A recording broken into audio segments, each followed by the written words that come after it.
Hey everybody, Howard Gearhauser here alongside my dad, Dr. G.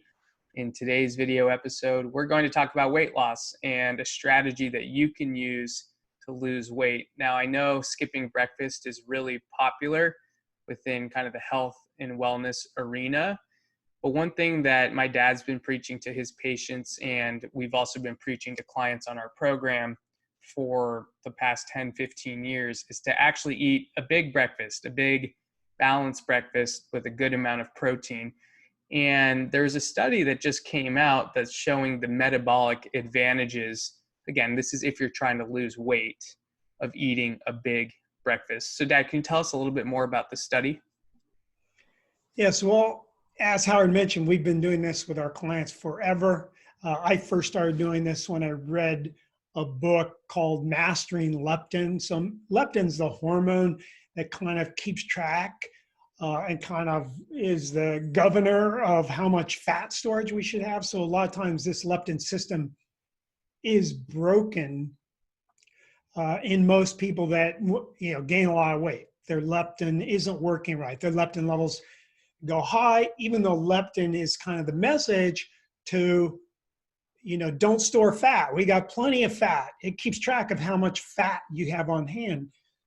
So leptin isn't working anymore typically. And so Mastering Leptin, written by Byron Richards, who was a nutritionist who's very smart and really dove in to the leptin research. And so much leptin research was done because leptin was thought to be the possible holy grail where we could put leptin in a pill and give it to people and they would just magically lose weight. The thing that be the holy grail for every overweight person. All I have to do is take a pill, and as long as I take that pill, my weight will keep going down until I hit my goal weight, and I don't have to do anything. That the holy grail. But of course, leptin didn't turn out to be the holy grail. Kind of counterintuitively, they found that overweight people actually had high leptin levels. So they had to go back and rethink it, and the big panacea pill never materialized. But they did so much research because that panacea pill would have been a multiple billion-dollar thing if you could put weight loss in a pill. And there are things that in a pill could maybe help you with weight loss. But one of the easiest things to do is to eat a high protein breakfast, which resets your circadian rhythm and over time get your cells sensitive to leptin again. And so that program works. And the beauty of it is once you get into that, you lose your cravings for ingesting a lot of carbohydrates or ingesting a lot of food at night. You kind of lose that craving. So a recent research study kind of told us more about what's going on with this eating your calories during the day. So they did a controlled study where they had a group eat their major portion of their calories in the morning versus eating a major portion of their calories in the evening to see the difference. And what they found is that the subjects that ate their calories in the morning, there's a phenomenon called diet-induced thermogenesis. So all that is when you eat something, then your metabolism goes up. So we have a basal metabolic rate, the rate of our mitochondria burning energy, either stored energy or energy from our food, and it's measured in calories per minute. So there's a basal metabolic rate. Well, you have a basal metabolic rate, and then when you eat, it spikes up. And it was thought to be that, that's part of digestion. Digestion takes energy and, maybe some other reasons for that, but it bumps up. So what they found in the study is that it bumps up 2.5 times greater diet-induced thermogenesis. So that high calorie breakfast boosts your metabolism 2.5 times more than if you eat the same number of calories in the evening. It's a much lower spike in metabolism. So, if you think of a hunter-gatherer who needs energy for their day, or you think of a modern human like you and me, what do we need for our day, what do we need, the energy we need to attack our day, to do the things we need to do. If you eat that breakfast, then you're going to have 2.5 times more energy being produced in your system. Now that, sounds good. You have more energy. Of course, you'll burn more calories. Now, we're not in the camp of calories in, calories out. So I think the calories isn't the important thing, but the boost in your energy is. Now, if it was just that, I would say, well, that could be a double-edged sword. But what they also found is the group that ate the morning calories instead of the evening calories, the group that ate the morning calories had less cravings for sugar and junk food, significantly less. So not only did it boost their metabolism, but it kind of prevented them from eating more food, more than they need. So that's why so many of the studies show that if you eat more of your calories during the day versus in the evening, even if you take in the same number of calories, you get more weight loss. And generally, it is more in the form of fat versus, if you just go on calorie restriction, you lose a significant amount of muscle too.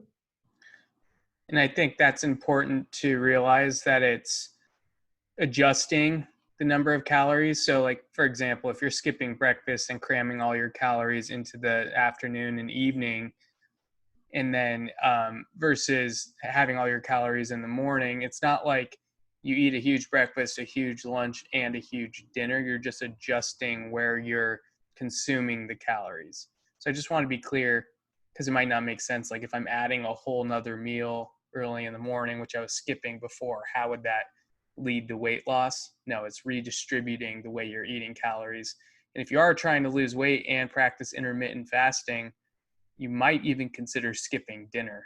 So, we're big on intermittent fasting. If you're a healthy weight, and that's not something you're concerned about, you can kind of choose what meal you want to skip. It's still ideal to skip dinner and to eat this breakfast because it does reset the circadian rhythm. But if you're trying to lose weight, make sure you're eating the big breakfast, and you could skip dinner if you want even quicker results. What do you think about that? Yes, I think skipping dinner is ideal, because if we go into sleep already having our stored sugar, so we have about 2, 3, maybe 4 hours of stored sugar in our liver and muscles, and we want that kind of burned up when we go to sleep. And then we go into the repair part of sleep much faster. In fact, if you eat late, then you don't even go into the repair part of sleep. So if you're near the point where your glycogen stores are depleted when you're asleep, then you have more repair that goes on. That's called autophagy and mitophagy and apoptosis. Apoptosis is where a cell kills itself, and that's important for preventing cancer. So we think intermittent fasting might have anti-cancer effects. And then cleaning up cells with mitophagy, which is cleaning up mitochondria, and autophagy, cleaning up cells, repairing them and getting the debris out and making them function near 100% again, then we are going to get the benefits of sleep. But if we eat late at night, we lose the benefits. Now, one thing I forgot to mention about the study that I'm talking about here that was just published, what they also found is the group that ate their calories in the morning also had a much lower blood sugar spike. So their blood sugar, after you eat a meal, your blood sugar spikes.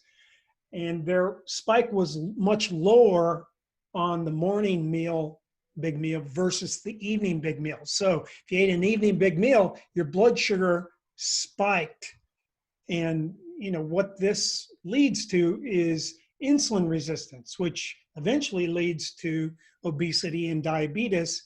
And the way it goes is leptin resistance, and then that we talked about initially, and then insulin resistance. And so this shows that just eating those big meals in the evening creates a higher blood sugar after the meal, even so it's the exact same portion of carbohydrates and exact same number of calories. The blood sugar goes much higher which isn't good, because when your blood sugar goes above a certain threshold, you glycate things. What that means is sugar starts sticking to stuff, and that's why diabetics lose their vision, become blind because of glycation. That's why they get damage to their arteries, and on and on and on. All the complications of diabetes is from these glycation byproducts that occur from the blood sugar spiking above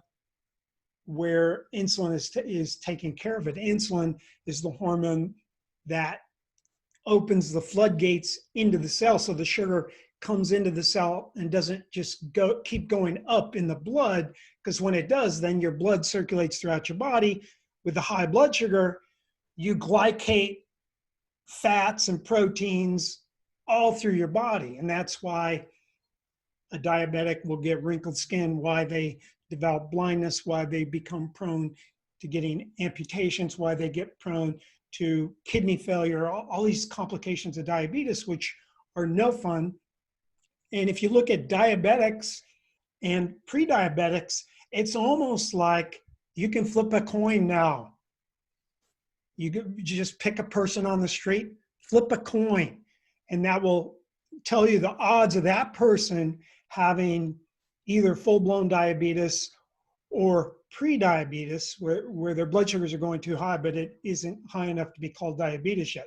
So this is almost the new normal in our society, unfortunately. And it's one of the big reasons why our longevity is declining now in America. And it'll probably start to happen in other countries as they catch up to us in our lifestyle, the lifestyle of Americans.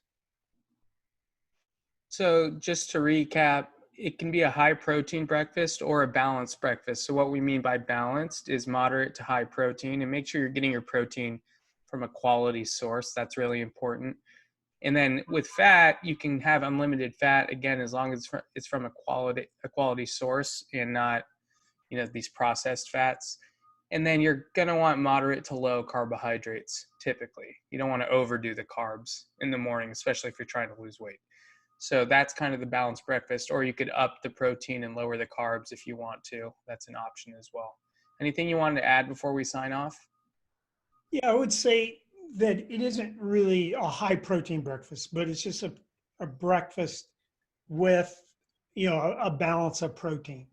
So so it's not like a carb breakfast or a pure fat breakfast. So it has some protein there, but the protein level is going to vary a lot depending if you're young and anabolic or old and catabolic and all these different things. That's something you individualize. So you would talk to somebody who has, a lot of knowledge in this area. Unfortunately, it's probably not your doctor. And unfortunately, it's probably not your nutritionist. I mean, it could be, but it's like, what nutritionist tells you to eat a big breakfast? Eat breakfast like a king or a queen, and eat lunch like a prince or a princess, and eat dinner like a pauper, or skip dinner because you're too poor to even be able to afford dinner. You are such a pauper. That's kind of a good thing to go by. I mean, I know it's corny.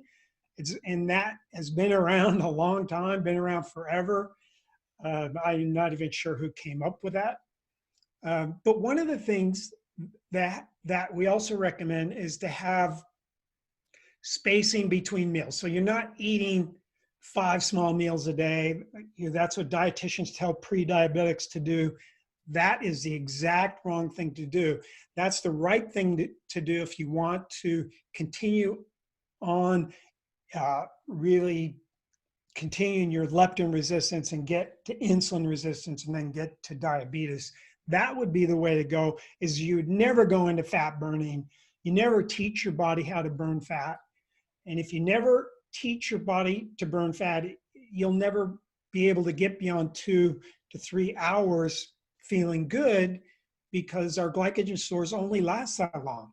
And so you're constantly eating, and that creates leptin resistance. Now, the other things we preach, one of the big things, like I'm doing now, I'm in my office, which is outside in the sun. You know, that's one of the key things is also to get that sunlight. That's a big part of our program. And definitely go check out the 10 cutting edge health protocols that your doctor will never tell you. That's a video that we did. You can go to our YouTube channel, Quantum Possibility, to check that one out. And that'll give you some other ideas of just how to get your health optimized. Also get your mind optimized, which is an important part of health. They're interconnected. So if you're trying to lose weight, this is a really good strategy, but there's obviously a lot to that story. We do have an opportunity to work with us to help you on your health journey. You can check out customhealthprogram.com if you're interested in us kind of going through what you're doing and creating an individualized program that you can execute to help reach your health goals. Anything you want to add before we sign off? No, I think this is something that universally will be helpful. But as Howard mentioned, if you're completely healthy, you don't necessarily have to have the big breakfast. You can even skip breakfast if you're completely healthy, and that's not going to harm you in that sense. But most people out there would benefit from having more or most of their calories in the morning versus in the evening. And that goes against the matrix. You know, what is the matrix? Well, that's our cultural and societal programming. So we're programmed, you know, to have that big meal. It's become such a social thing to have the huge dinner, you know, the big steak or the giant pizza or whatever, you know, doused down with beer. You know, that's what society wants you to do. That's what's on television. You know, eat that giant hamburger that you see on the television screen, you know, bacon sticking out of it and cheese dripping down, and have 2 of those, you know, at 10 o'clock at night. You know, that's the matrix. And for those of you that like have heard of kind of this idea of feasting at night, if you think about the, you know, civilizations that did that, they weren't doing it every single night. That was like celebratory. So you have to keep that in mind too. Americans, we act like we need to feast 3, sometimes 5, 6 times a day. It's, you know, start making the breakfast a feast, and then, you know, you might get to a point where you're just having a snack right as the sun goes down, but you're not eating at night at all. And you'll find that that's pretty helpful. But we'll sign off on that note. Make sure to go check out those other videos. Check out customhealthprogram.com if you're interested in working with us. See you on the next video. Thanks, Dad. See ya.